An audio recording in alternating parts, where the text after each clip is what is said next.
அரசியல் சாயம் பூசப்படுதுங்கிறது இல்ல, அரசியல் தான் பண்றாரு அவரு. நம்ம எல்லாம் சாயம் பூச வேண்டாம், அது ஏற்கனவே அந்த சாயத்துலதான் இருக்கு. அவர் அரசியல தான் செய்யறாரு. ஆரம்பத்தில இருந்தே தனக்கு ஒரு ஸ்பேஸ் இருக்கணும். இன்னைக்கு வந்து விஜய்க்கு ஒரு மாஸ் இருக்கு, விஜய்க்கான ஒரு சப்போர்ட் இருக்கு, அது எல்லாத்தையும் நான் ஒத்துக்கிறேன். ஆனா இது முழுக்க முழுக்க அவர் செய்யறது அரசியல் தான்.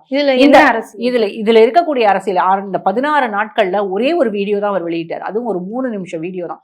அந்த 3 நிமிஷம் வீடியோவுக்கு பிறகு ஒரு ட்வீட்டோ ஒரு ஸ்டேட்மெண்ட்டோ எதுவுமே கிடையாது.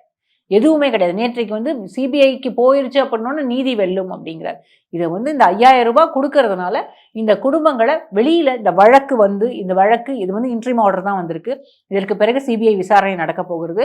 அந்த விசாரணைக்கு பிறகு கோர்ட்ல அவங்க கொடுத்த பிறகு ஃபைனல் வெர்டிக்ட் வரும். அதுக்கு இந்த இடைப்பட்ட காலத்துல இந்த குடும்பத்தில் இருக்கக்கூடியவர்கள் யாருமே எதுவுமே தங்களுக்கு எதிராக எங்கேயுமே பேசாமல் இருப்பதற்காக இந்த 5000 ரூபாய் அது அப்படிதான் நான் புரிஞ்சுக்கிறேன். ஏன்னா கவர்மெண்ட் வந்து 10 lakhs கொடுத்துட்டாங்க. அது போக மத்திய அரசாங்கமும் காம்பன்சேஷன் கொடுத்துருச்சு. அது போக காங்கிரஸ் வந்து அங்கே லோக்கல் எம்பி அப்படின்றதுனால அவங்களும் கொடுத்துட்டாங்க.